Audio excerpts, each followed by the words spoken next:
Exodus 39, at sa kayong bughaw, at kulay ube, at pula, ay gumawa sila ng mga kasuutang mainam ang pagkayari upang gamitin sa pangangasiwa sa dakong banal, at ginawang mga banal na kasuutan kay Aaron, gaya ng iniutos ng Panginoon kay Moises. At kanyang ginawa ang ipod na ginto, na kayong bughaw, at kulay ube, at pula, at linong pinili. At kanilang pinukpok ang ginto na pinanipis na paaba at pinutol na ginawang kawad na ginto, upang itahi sa kayong bughaw, at sa kulay ube, at sa pula, at sa lino na gawa ng bihasang manggagawa.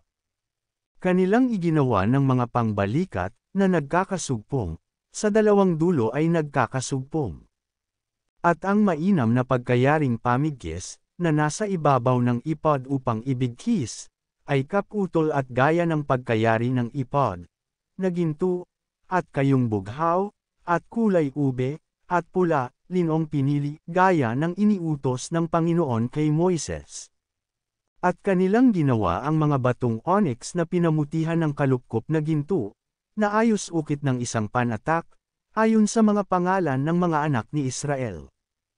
At kanyang inilagay sa ibabaw ng pangbalikat ng ipod upang maging mga batong pinakaalaala sa ikagagaling ng mga anak ni Israel, gaya ng iniutos ng Panginoon kay Moises.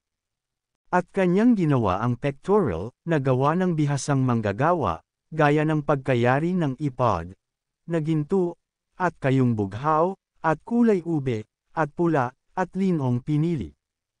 Parisukat, kanilang ginawang nakatiklop ang pectoral, isang dangkal ang luwang niyaon, pagka nakatiklop. At kanilang kinalupkupan ng 4 na hanay na sari-saring bato, isang hanay ay sardio, topasyo, at karbangko na siyang unang hanay. At ang ikalawang hanay, ay isang esmeralda, isang zephyro, at isang diamante. At ang ikatlong hanay, ay isang hasinto, isang agata, at isang amethysta. At ang ika-4 na hanay ay isang berylo, isang onyx, at isang jasp, na mga natatakpan ng mga pamuting ginto sa kanilang mga pagkakakalupkop. At ang mga bato ay ayon sa mga pangalan ng mga anak ni Israel, 12, ayon sa kanilang mga pangalan, na ayos ukit ng isang panatak, bawat isa'y ayon sa kanyang pangalan, na ukol sa 12 lipi. At kanilang iginawa ang pectoral ng mga tanikalang parang tirintas na ayos pinili na tag-anas na ginto. At sila'y gumawa ng 2 pangkalupkop na ginto, at ng 2 singsing na ginto, at inilagay ang 2 singsing sa 2 dulo ng pectoral. At kanilang ikinabot ang 2 tanikalang pinili na ginto sa 2 singsing sa mga sulok ng pectoral. At ang ibang 2 dulo ng 2 tanikalang ayos singsing ay kanilang ikinabot sa 2 pangkalupkop, at mga ikinabot sa mga pangbalikat ng ipod sa dakong harapan ni Yaon. At sila'y gumawa ng ibang 2 singsing na ginto, at mga inilagay sa 2 sulok ng pectoral sa gilid ni Yaon, na nasa dakong kabaligtaran ng ipod. At sila'y gumawa ng 2 singsing na ginto, at mga ikinabot sa 2 pangbalikat ng ipod sa dakong ibaba, sa may harapan, na malapit sa pagkakasugpong, sa ibabaw ng mainam na pagkayaring pamigkis ng ipod. At kanilang itinali ang pectoral sa pamamagitan ng mga singsing, sa mga singsing ng ipod ng isang panaling bughaw upang mamalagi sa ibabaw ng mainam na pagkayaring pamigkis ng ipod, gaya ng iniutos ng Panginoon kay Moises. At kanyang ginawa ang balabal ng ipod na yari ng manghahabi, na tag-anas na bughaw. At ang butas ng balabal ay nasa gitna ni Yaon na gaya ng leeg ng isang koselit, na may isang uri ang tinahi sa palibot ng pinakaleeg upang huwag mapunit. At kanilang ginawa ng mga ribot ng balabal ng mga granadang kayong bughaw, at kulay ube, at pula, at linong pinili.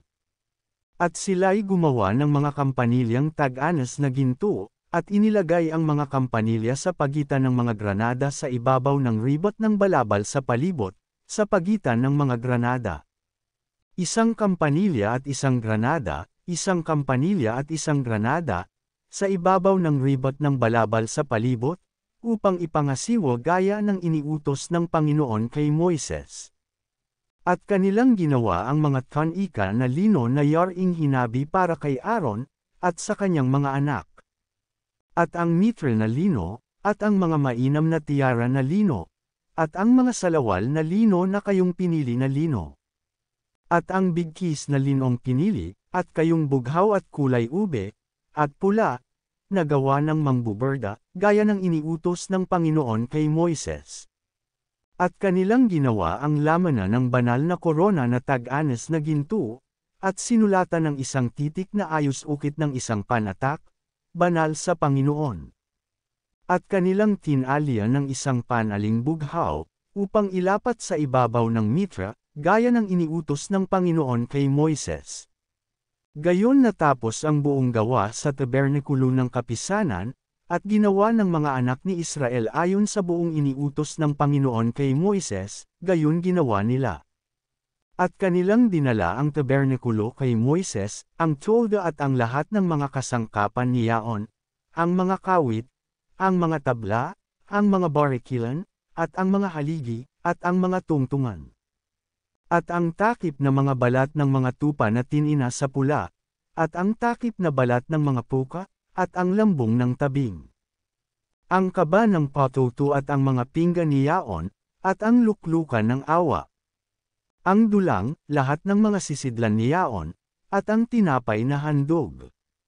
Ang dalisay na kandelero, ang mga ilawan ni Yaon, ang mga ilawan na inayos, at lahat ng mga sisidlan ni Yaon, at ang langis na pangilawan.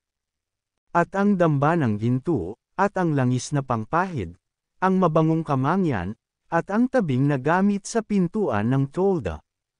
Ang damba ng tanso, at ang pinakasalang tanso, ang mga pingga at ang lahat ng mga sisidlan ni Yaon, ang hugasan at ang tungtungan.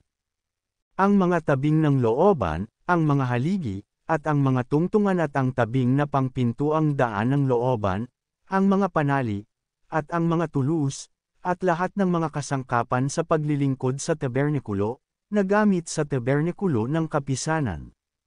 Ang maiinam na pagkayaring kasuotan na gamit sa pangangasiwa sa dakong banal, at ang mga banal na kasuotan para kay Aaron na saserdote, at ang mga kasuotan ng kanyang mga anak, upang mangasiwa sa katungkulang saserdote. Ayon sa lahat na iniutos ng Panginoon kay Moises, ay gayon ginawa ng mga anak ni Israel ang lahat ng gawa. At nakita ni Moises ang lahat ng gawain, at, narito, kanilang nagawa na kung paanong iniutos ng Panginoon ay gayon nila ginawa, at pinagbabasbasan ni Moises.